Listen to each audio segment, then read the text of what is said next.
Bom, bem-vindo novamente ao canal.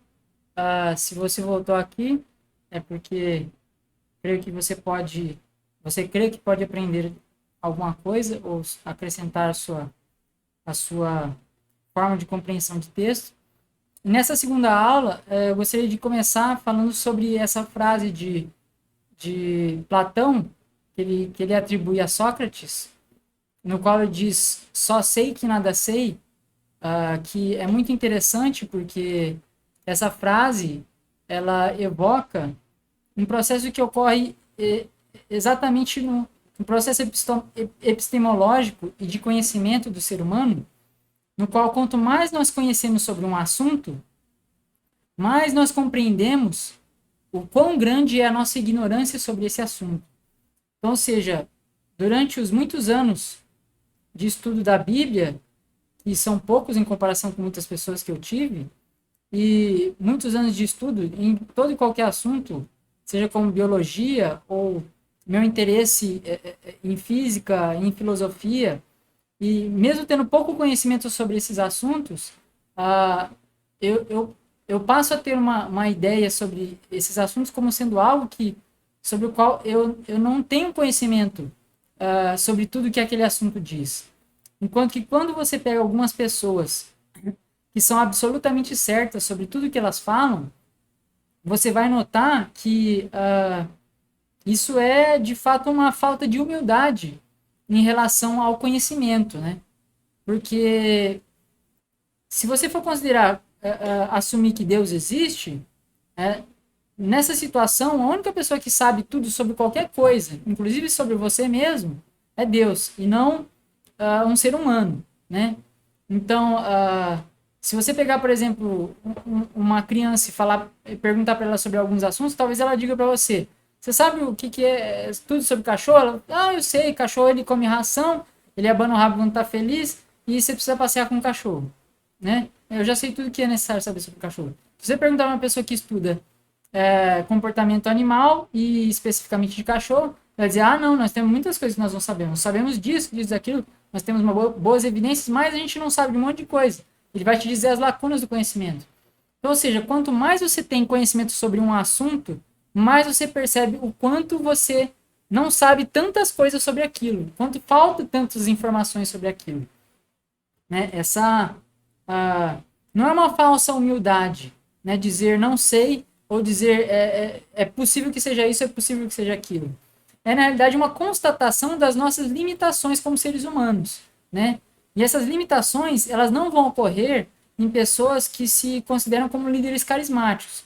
Eu sei que quando uma pessoa está usando uma retórica para ajudar as pessoas, exortar as pessoas a aceitar a fé ou aceitar certos detalhes sobre o texto bíblico, ou exortar as pessoas a fazer a ter mais fé, o fato de falar em termos certos, em termos diretos, é muito mais convincente, muito mais, como se diz, ajuda muito mais as pessoas a continuar na fé, manter a fé e a realizar projetos de vida ou projetos de ação que se quer que a pessoa tenha, do que você falar em termos, pode ser que seja assim, pode ser que seja assado, aqui existe uma dúvida, ali existe tal outra dúvida.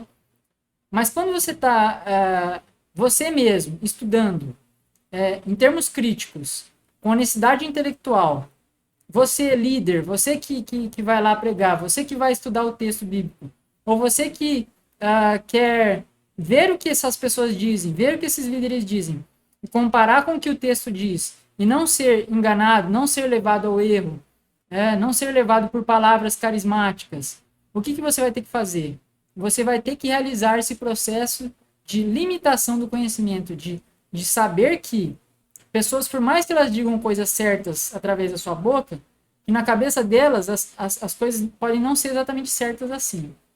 E como você constata isso? Vendo as indicações do texto. Então, eu vou dar aqui alguns exemplos que são fora da Bíblia, para poder falar depois na próxima aula sobre a Bíblia, para que nós possamos compreender essas limitações do conhecimento e ver como funcionam, procurar evidências do texto e como funcionam os gêneros literários. Então, o primeiro exemplo que eu vou dar aqui dessa frase aqui. João foi passear com o cachorro. Imagine que a situação aqui, eu vou dar um contexto aqui para vocês. Imagine que essa situação foi de um post-it, né? A pessoa chegou em casa, achou um post-it lá, e no post-it na geladeira está escrito esses seguintes dizeres. João foi passear com o cachorro. Aí você se pergunta, quem que é João? Né? O cachorro, possivelmente você entende que é um cachorro ali daquela casa, porque por que vai falar de passeio com um cachorro do vizinho? Não tem nada a ver com você, né? Agora, quem que é João e o que está se fazendo ali? Esse gênero literário é parecido com o gênero da carta, de um recado, né? Não é exatamente igual da carta, mas é como de um recado. É de uma pessoa diretamente para outra com uma intenção de informar sobre uma coisa objetiva, né? Porque essa pessoa poderia, por exemplo, chegar em casa e perguntar, ué, cadê o cachorro? O cachorro fugiu? Não, ele vai olhar ali o recado e dizer, não, peraí, não, João foi passear com o cachorro. E veja bem, se esse recado está lá falando João foi passear com o cachorro e não diz João, o filho do Zebedeu, né? João, o empregado de não sei o que lá mais. Ele não faz nenhuma explicação de quem é esse João, significa que existe uma familiaridade. Então, veja que isso aqui são tudo suposições que eu estou fazendo, que o texto não está dizendo com todas as palavras isso. Está dizendo assim, ó, João, aquela pessoa que você conhece, que vive aqui entre nós, que está morando na minha casa, que está morando na sua casa, que está fazendo isso. Não, ele fala simplesmente João, não fala mais nada. Então, todo esse resto que eu estou fazendo são limitações do conhecimento, eu não tenho certeza disso.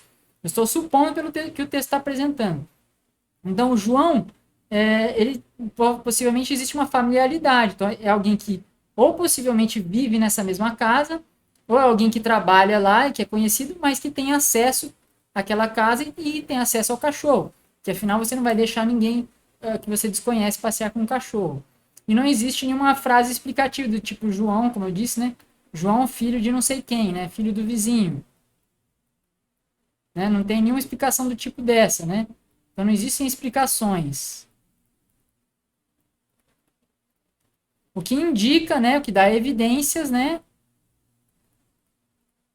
Dá evidências de que existe uma familiaridade, né? Entre quem é esse João, né? E aqui nós vamos usar esse verbo passear aqui várias vezes, nesses exemplos. Então, viu? Veja que o texto é uma coisa super simples, na qual você faz perguntas. Se você não for alfabetizado, você pergunta quem que foi fazer o quê, né? Quem foi fazer o quê? João é o sujeito, que ele foi fazer o quê? O verbo está se relacionado a ele. Foi passear com quem? Com o cachorro, né? Então, se você não conhece o português, você vai ter que separar. Isso aqui é o artigo definido que está relacionado com isso. Esse aqui é o sujeito, né? O verbo tá aqui no infinitivo, porque ele usa aqui o foi, né? Que é um verbo auxiliar, né? Mas quem que foi? Foi João quem foi, né? João foi fazer, tá falando no passado, né? Porque isso aqui tá no passado, né? Então, todas essas coisas vão ser necessárias caso você não desconheça o português e caso você não seja bem alfabetizado. Você vai ter que fazer muitas dessas perguntas. Se não, você simplesmente lê o texto, você entende o que está dizendo, e aí você começa a se fazer perguntas não sobre o que o texto fala sobre por cima. Você começa a fazer perguntas que estão embaixo, nas entrelinhas do texto. O que significa aquele texto? Qual foi o propósito de se dizer que João foi passear com o cachorro? Era para deixar claro para ele que o cachorro não fugiu? Era para deixar claro que já foram passear com o cachorro, então ele não precisaria mais chegar em casa, se o cachorro estivesse em casa, que ele precisaria passear com o cachorro de novo? Então, esse tipo de coisa se faz como suposição, isso está nas entrelinhas, debaixo do texto. E a questão é que muitas vezes, muitas coisas das quais nós tentamos compreender sobre o texto bíblico, também está nas entrelinhas. Está no que nós compreendemos, que vai além do texto, mas que usa evidências de dentro do texto, né? Então, vamos ver outro exemplo aqui diferente, né? E esse exemplo vai dizer, naquele dia, Marcos foi passear com Zezé como se fosse um filho que nunca teve. E aqui nós já vemos uma mudança completamente diferente. Primeiro que eu não estou dando para vocês o contexto, eu não estou dizendo isso que duas pessoas estão conversando, né? Não estou falando que isso é uma conversa Não estou falando que isso é um recado. Você simplesmente está lendo isso escrito. Naquele dia, Marcos foi passear com Zezé como se fosse um filho que nunca teve. Que gênero literário que é esse? Que tipo de fala você tem? Com características que você tira desse texto que tá sendo dito aqui? Primeiro, ele não parece ser muito com uma conversa. Por que ele não parece muito com uma conversa? Com um diálogo, com uma coisa informal entre duas pessoas. Primeiro que ele usa naquele dia, aqui. Segundo que ele faz uma comparação assim, como se fosse um filho, aqui. Se geralmente você está numa conversa, as pessoas vão dizer, não, ontem Marcos foi passear com Zezé. Ou hoje, né? Ou dia tal, né? Você coloca um contexto do que está acontecendo. Esse tom naquele dia faz parecer uma coisa assim, quase que oficial, né? Estamos contando sobre a história do Marcos, o que aconteceu com o Marcos naquele dia, né?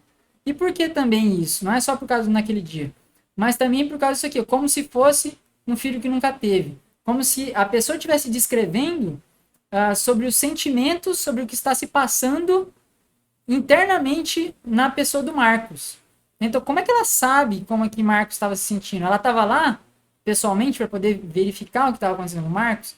Então, isso tudo nos faz pensar que esse texto aqui está sendo descrito por um narrador, né? E por estar sendo descrito numa terceira pessoa, de maneira impessoal, e dando detalhes que possivelmente uma pessoa não daria se estivesse falando sobre um testemunho do que está acontecendo, né, pessoalmente, isso nos faz pensar que isso é provavelmente uma narração e talvez até uma ficção, né? Ou uma dramatização, no mínimo, né? Por que uma dramatização?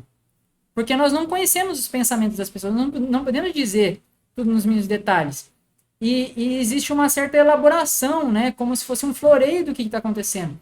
Eu dizer, olha, naquele dia o Marcos foi passear com o Zezé e ele gostou do passeio, foi tudo legal. Né? Eles gostaram, eles voltaram e gostaram. Né? Não, ele coloca um floreio, como se fosse, né, um filho que nunca teve. Né? Então usa uma comparação, né? Coloca uma coisa para dar uma imagem mental do que está acontecendo. Né? Isso é uma dramatização da situação. Né? Então, você não sabe o que está se passando naquela situação. O que já mostra algumas características da narrativa, né? De ser uma coisa impessoal, de se falar sobre coisas que, né, possivelmente você não tem conhecimento específico do que está acontecendo ali, mas você assume certas coisas, as quais você dá intenções aos personagens e às pessoas fazendo naquele momento, né? Então, existem todas umas coisas que estão atrás do que o narrador está dizendo, que explicam como o narrador pensa sobre aqueles personagens, sobre aquelas pessoas, né? Sejam elas fictícias ou sejam elas verdadeiras, né? Sejam elas pessoas que realmente existiram, né? Isso são características da narrativa, né? Agora veja, nós usamos o verbo aqui passear, certo? Esse Zezé, quem que ele é nesse texto? Ele é um adulto? Ele é uma criança? Ou ele é um cachorro? Cachorro. O que é esse Zezé? Né? Você me explica olhando nesse texto. Você tem pouco contexto. Nós usamos antes nesse outro exemplo aqui de cima, nós usamos passear para falar de um cachorro. Mas o verbo passear, ele precisa necessariamente ser usado só com cachorros? Então, como é que você vai interpretar isso? Você vai olhar no português e você vai procurar exemplos para ver se esse passear pode ser usado também com outras coisas, que não seja um cachorro, né? E assim, você vai tirar a conclusão que é possível sim usar com outras coisas que não sejam cachorro. É possível você passear com outra pessoa, né? E não necessariamente com um cachorro. Mas aqui no texto você fica em dúvida.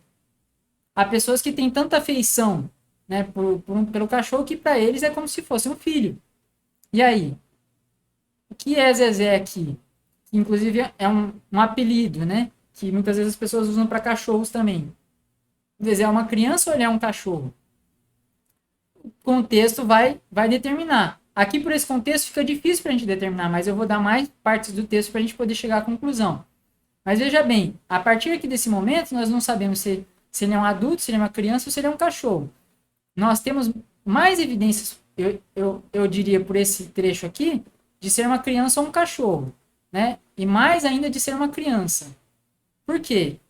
Um adulto, geralmente, você não usaria o verbo passear com e Zezé, né? Geralmente nós não costumamos chamar, às vezes sim, né? Mas geralmente nós não costumamos chamar pessoas adultas com nomes diminutivos e apelidos pequenos, assim. Às vezes sim, às vezes não. Mas geralmente nós iríamos usar passeou com Paulo, né? Ou passeou com o Zeca, né? Ou passeou com o José, né? E geralmente, possivelmente não, nem se usaria o verbo passear. O que seria provavelmente mais apropriado para se dizer com um adulto seria andou, né, junto com ele, né, ou visitou, né, um parque, né, ou aproveitou um tempo, né, passou um tempo, né, passou um tempo com essa pessoa. Por quê? Porque usar o verbo passear no caso de um adulto, nesse caso, faria a gente talvez compreender a coisa de uma maneira meio estranha, né? Passeou com Paulo, né? O que é isso? Quer dizer, Paulo é um cachorro para você colocar na coleira e passear, né? Fica uma coisa estranha, né? Parece estranho usar esse verbo nesse tipo de situação. E por parecer estranho, é por isso que eu estou indicando que não tenho certeza, mas existem mais evidências de possivelmente estar falando de uma criança ou de um cachorro, né? Por quê? Porque uma criança você passeia com ela, você passeia com ela no parque, você passeia com ela no parquinho, você passeia com ela na Disney, você, entendeu? É esse tipo de coisa, né? Então, passear com a criança não é uma coisa estranha, você dizer que você passeou com um adulto, seria mais estranho você usar esse verbo assim. Então, vamos continuar e vamos ver o contexto do que eu estou falando aqui. E aí eu dou mais dados. Marcos sabia o que lhe esperava. Por isso, queria despender seus últimos grãos de areia da ampulheta com algo que lhe trouxesse alegria e lembranças da juventude. Assim observava, torcia e batia enfraquecidas palmas enquanto o pequeno Zezé pulava, montava e gritava com todo o seu fôlego em meio aos brinquedos do pitoresco parquinho. Veja bem, agora você sabe do que nós estamos falando? Quem que é Zezé? Bom, ficou claro que Zezé é uma criança, certo? Por que ficou claro que Zezé é uma criança? Primeiro que se fala pequeno aqui, poderia ser um adulto, né? Pode ser um adulto? Pode ser um adulto com problemas talvez até cognitivos, né? Uma pessoa que seja pequena em que vai fazer essas mesmas coisas. Pode ser, é possível. Mas é provável? Menos provável, né? Por quê? Então, ou seja, temos uma melhor interpretação e uma pior. E o que classifica uma melhor interpretação de uma pior? A melhor interpretação explica melhor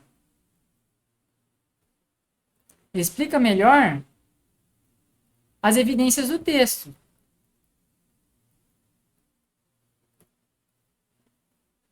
O que é mais provável de estar acontecendo. O que geralmente as pessoas usam como um exemplo, né? Talvez para você saber se era um adulto que tem problemas cognitivos ou que gosta de brincar em parques dessa mesma maneira e que seja pequeno, né, se torna uma coisa menos provável, né? Porque geralmente, mesmo que o adulto tenha problemas cognitivos, não necessariamente ele é pequeno, certo? Então vamos lá.